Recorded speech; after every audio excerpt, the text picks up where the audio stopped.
इकडे लक्ष द्या. माझ्या गोष्टीचं नाव आहे कष्टाचे फळ. माझ्या गोष्टीचं नाव आहे कष्टाचे फळ. फार फार फार वर्षापूर्वीची गोष्ट आहे. एका कुटुंबामध्ये एक अक्कू नावाची मुलगी राहत होती, एक बक्कू नावाची मुलगी राहत होती आणि एक डोंब्या नावाचा मुलगा राहत होता. एक होती अक्कू, एक होती बक्कू आणि एक होता डोंब्या. ही तिघ जण बहीण भावंड होती. तिघ जण बहीण भावंड होती. एकदा काय झालं, आई सारखी कामं घरातली सांगायची. अक्कूला सांगितलं, अक्कू, ए अक्कू, अगं तांब्या भरून घे. अक्कूला 2 वेळा सांगितलं तांब्या भरून घे, तरी अक्कू म्हणाली, मी नाही जा, मी नाही जा. आता अक्कूनं काम केलं नाही म्हणून आईनं सांगितलं बक्कूला. कोणाला काम सांगितलं? बक्कूला.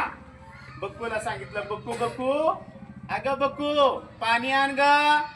बक्कू म्हणली, मी नाही जा, मी नाही जा. अक्कूनं नाही काम ऐकलं, बक्कूनं नाही काम ऐकलं. मग आईनं आपोआपच डोंब्याला काम सांगितलं. डोंब्याला आई म्हणाली, अरे डोंब्या डोंब्या पाणी आण रे एक तांब्या भरून. डोंब्या पटकन गेला, तांब्या भरून घेतला आणि आईला नेऊन. मग आई काय म्हणाली, अक्कू नाही कामाची, अक्कू नाही कामाची, बक्कू नाही कामाची, डोंब्या माझा कामाचा, डोंब्या माझा कामाचा. मग आईनं परत थोड्या वेळाने एक काम सांगितलं, अगं अक्कू, अगं अक्कू, अगं दळायला जातेस का गिरणीत? अक्कू म्हणाली, आई मी नाही जा. मग आईनं बक्कूला काम सांगितलं, बक्कू, अगं दळण घेऊन जातेस का दळायला? बक्कू म्हणाली, मी नाही जा. 2 वेळा सांगितलं तरी बक्कू म्हणाली, मी नाही जा. मग आपोआप आईनं काम सांगितलं डोंब्याला. डोंब्या म्हणला, लगेच पटकन दळून आणतो. मग त्यानं काय केलं, दळण घेतलं, गिरणीत गेला, दळण दळलं आणि पीठ घेऊन घरी आला. मग आई म्हणाली, अक्कू नाही कामाची, बक्कू नाही कामाची, डोंब्या माझा कामाचा. अशी अनेक कामं सांगायची आई. आणि अक्कू काम करायची नाही, बक्कू काम करायची नाही आणि डोंब्या मात्र काय करायचा, काम करायचा. अक्कू म्हणायची, आई म्हणायची, अक्कू नाही कामाची, बक्कू नाही कामाची, डोंब्या माझा कामाचा. आणि मग एक दिवशी शनिवारच्या बाजारला आई जाते पिशवी घेऊन बाजार करायला. भाजीपाल्याचा, फळभाज्यांचा बाजार करते आणि येताना खाऊ वगैरे सगळ्या प्रकारचा, द्राक्षे, सफरचंद, मेवा, भजी, केळी, सगळा खाऊ घेऊन पिशवी भरून बाजारातून ती घराकडे येत असते. आणि अक्कू वाट बघते, आई मम्मी कशी येईनाय, आई कशी येईनाय, मला खाऊ मिळेल. बक्कू पण वाट बघते, मम्मी कशी येईनाय, आई कशी येईनाय, मला काहीतरी खाऊ मिळेल. आणि डोंब्या आपला खेळत बसला होता, अभ्यास करत बसला होता घरात. मग आई रस्त्याने चालत होती, तोपर्यंतच अक्कू पळत पळत पळत आडवी गेली आईकडे आणि आईला म्हणली, बघू काय आणले पिशवीत, दाखव बर मला. आई म्हणली, मी नाही जा. अगं दाखव ना. ती म्हणली, मी नाही जा. अक्कू म्हणली, मला केळ दे खायला. आई म्हणली, मी नाही जा.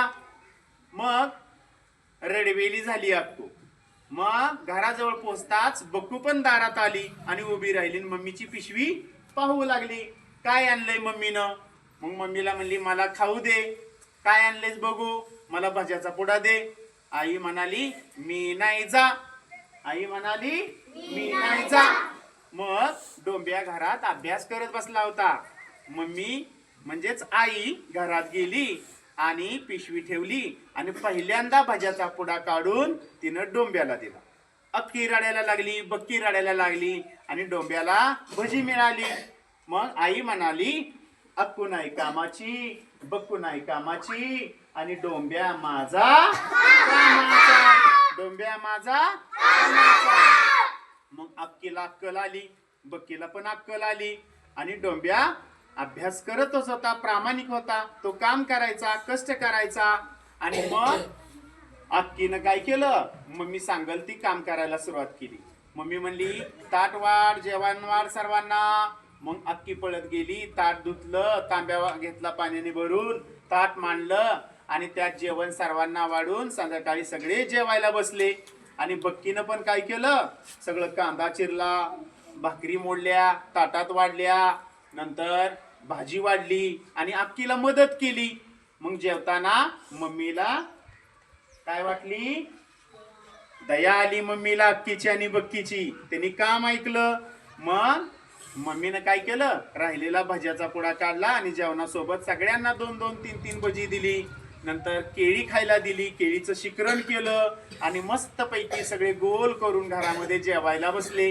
आणि मग आई म्हणाली अक्की माझी कामाची, बक्की माझी कामाची आणि डोंब्या पण माझा कामाचा. असे तिघेही काम करायला लागले. आता या गोष्टीतून बोध काय घ्यायचा आहे बाळांनो, तर आपण वडीलधाऱ्या माणसांचं काम ऐकायचं असतं, त्यांना मदत करायची असते. तसेच गावात कोण आपल्या घरात, कुटुंबात, शाळेत दिव्यांग व्यक्ती असतील, अपंग असतील, तर त्यालाही आपण काय करायचे असते, मदत करायची असते.